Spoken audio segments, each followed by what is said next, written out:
జై సద్గురు బ్రహ్మరాజుకు జై.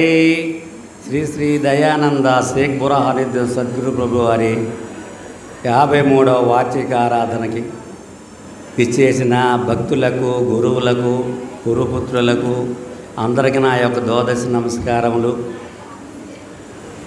సరే, సభ మొదలుపెట్టి కాంచి ఎందరో మహానుభావులు ఎన్నో రకాలుగా చెప్పుకుంటూ వస్తున్నారు. గురుర్రు బ్రహ్మ గురుర్రు విష్ణు గురుదేవో మహేశ్వర గురు సాక్షాత్ పరబ్రహ్మ తస్మై శ్రీ గురువే నమః. తస్మై శ్రీ గురువే నమః.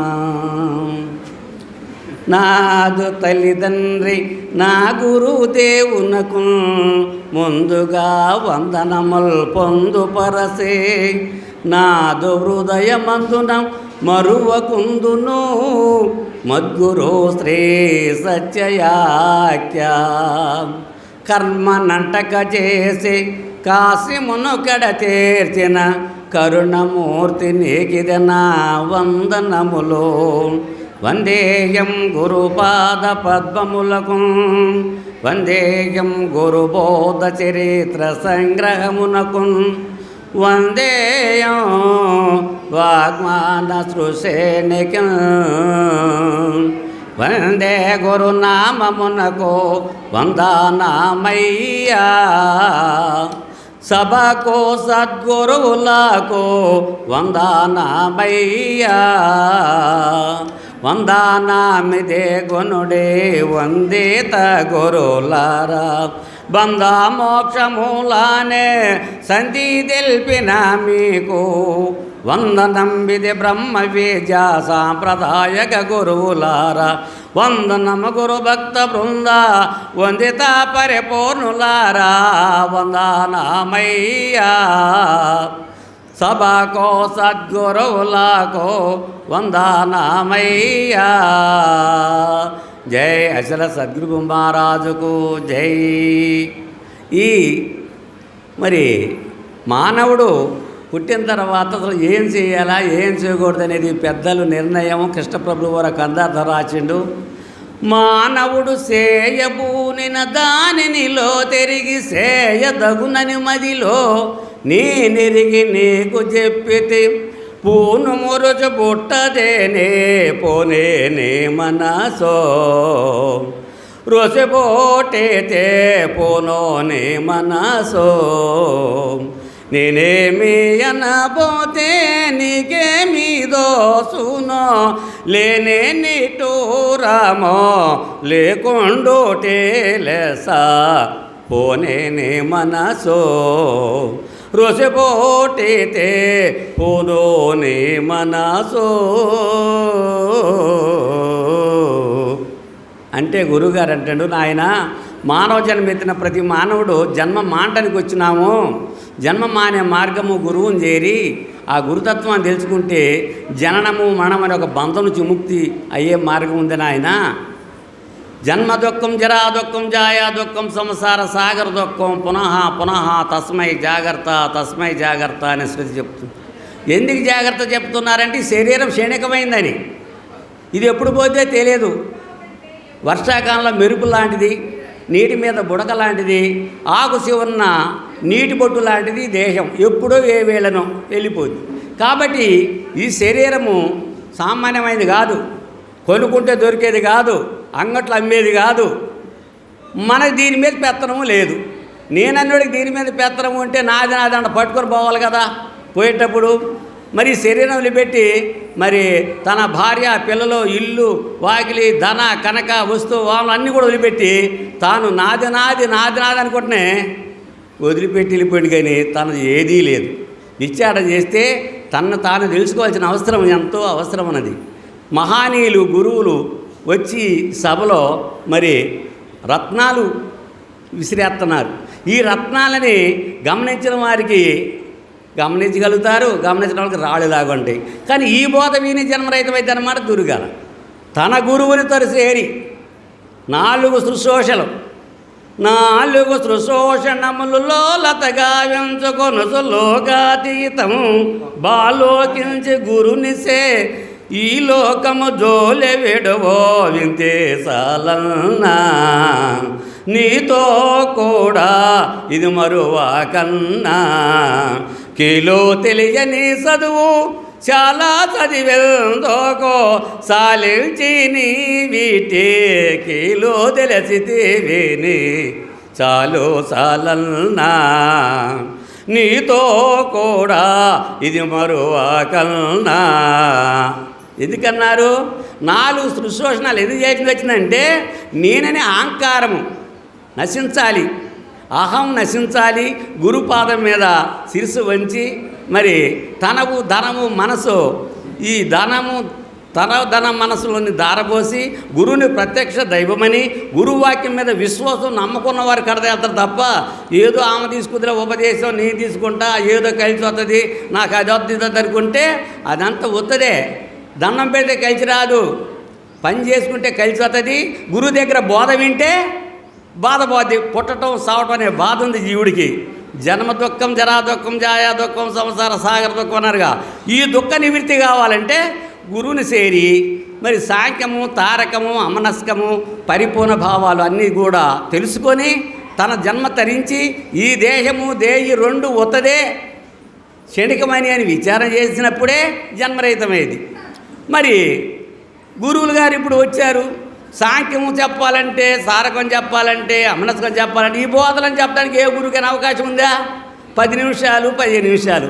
మరి ఎవరేం చెప్పినా 4 మాటలు చెప్పిపోతారు. కానీ తాను ఉద్ధరించుకోవాలంటే గురువుని ఆశ్రయించి తన గురువు దగ్గర తెలియని విషయాల్ని తెలుసుకొని జన్మరహితం పొందాలి. కానీ తెలియపోయినా తెలిసినట్టు నటించి నేనేదో గురుబిడ్డలే అనుకుంటే గురుబిడ్డవేలే. కానీ ఆ గుణం కుదరకపోతే జన్మరహితం కాదు, రోగం పోదు. గురువుని చేరినప్పుడు మన దగ్గర ఉన్న దుర్గుణాలు ఉన్నాయి. సత్వగుణం, రజోగుణం, తమ గుణాలను పెంచి గురువు దగ్గర సాంఖ్య, తారక, మనస్క పరిపూర్ణ భావాలు ఎరిగి తాను తెలుసుకొని తను లేని స్థితిని పొందడమే జన్మరహితము. వెరుక భ్రమగలుగు శిష్యుని పరితాపము మాన్పు నట్టి పండితుడెతడో గురుడతడే గని గురువులమని పొట్ట కొరకో గునిగే వారల్లా వారికి బోధ తెలియోట కల్లా పరిపూర్ణములో లేని నెరుపరస నెరుగాని గురువులై గునిగే వారల్లా వారికి బోధ తెలియోట కల్లా.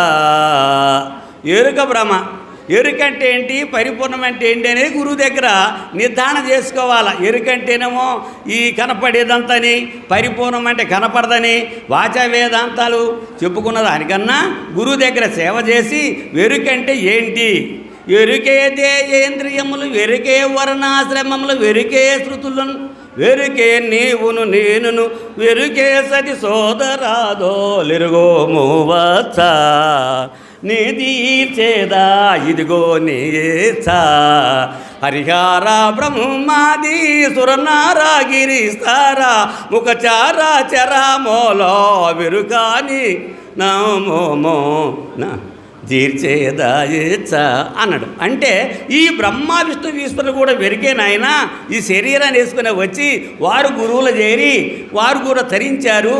దేవతలు ఎక్కడో లేరు, నీ దేహమే దేవాలయము, నీ దేహంలోనే దేవుడు ఉన్నాడు, దేవుడికి మరి ఆధారం చేసుకుని ఒక దేహి ఉన్నది. ఇవన్నీ కూడా విచారణ చేయాల్సిన అవసరం ఉంటుంది నాయన అని గురుగారు సెలవిస్తాడు. ఒంటుకు దాపల బిందువులట్లాంటి చిన్న కొలది లెక్క ఎదికంబకు నా ఒంటుకు వలపల బిందు ఒకటంటించిన లెక్క ఒళ్ళెక్కవు గదనోయి ఒంటుండి లేందవు గదనోయి తంటాదేరునో చూడు దీని వలనే వెరుగ కంటే బయలును తానో కలిగుండి తన కొళ్ళెక్కవు గదనోయి ఒంటుండి లేందవు గదనోయి కీలు తేలిన చదువు శాద చదువుకి అన్నాడు కదా. కీలు అంటే ఏంటంటే మొదటిగా తన్ను తాను తెలుసుకోవటమే. తన్ను తాను తెలుసుకుంటే తన ముఖమే తన కనపడదు, అర్థం కావాలి. లేకపోతే ఏదో ఒకటి సాయం కావాలి కానీ ముఖం కానరాదు. అట్నే దర్పణం లాంటివాడు గురువు, అద్దం లాంటివాడు.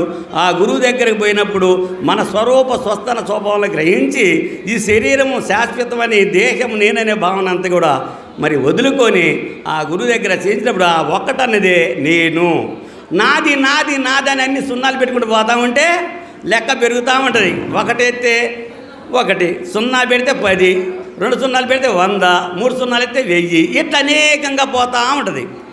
మరి ఆ 0 పెట్టే చేతితోటి ఇటుపక్క 0 పెడితే ఆ ఒక్కటి కూడా ఉండిగాడ లేకుండా అయింది. అందుకనే తాను ఉన్న నేను లేనివాడని నిశ్చయాన్ని పొంది గురువుని చేరి గురువు ఆజ్ఞకు బద్ధుడయ్యి తన మన ధనముల గురునకు వినయంబున దారబోచి వేడుక గురుంచే అనువైన బోధ బడిచిన మతిమంతులకు గలదానడు. అంటే అంత గొప్పవాడు గురువు, శిష్యులు.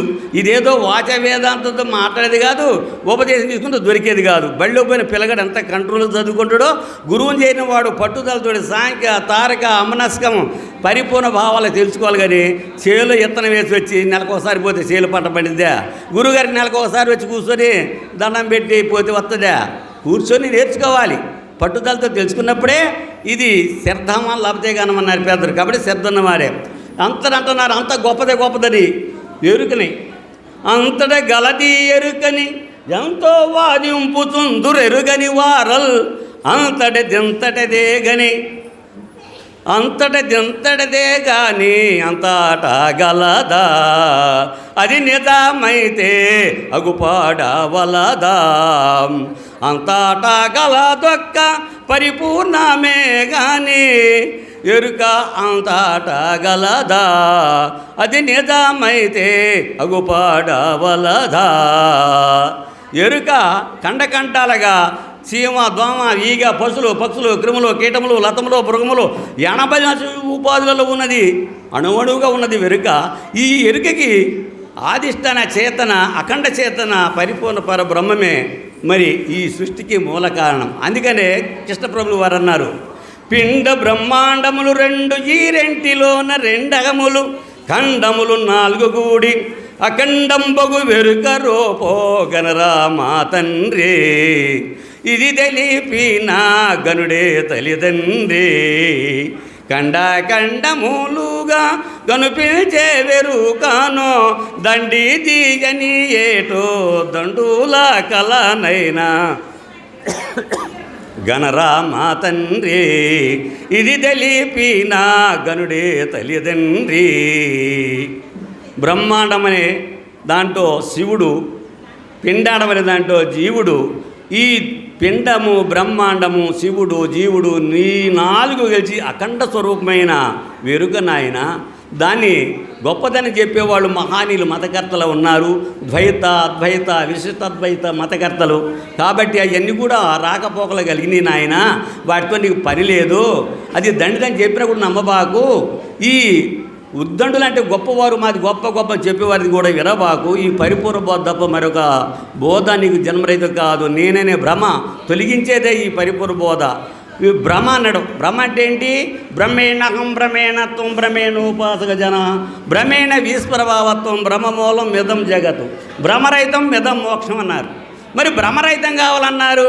మన అందరికీ మరి ఏది భ్రమ అంటే ఏంటి అంటే, భ్రమ దేని మీద రహితం కావాలని విచారణ చేసినాం.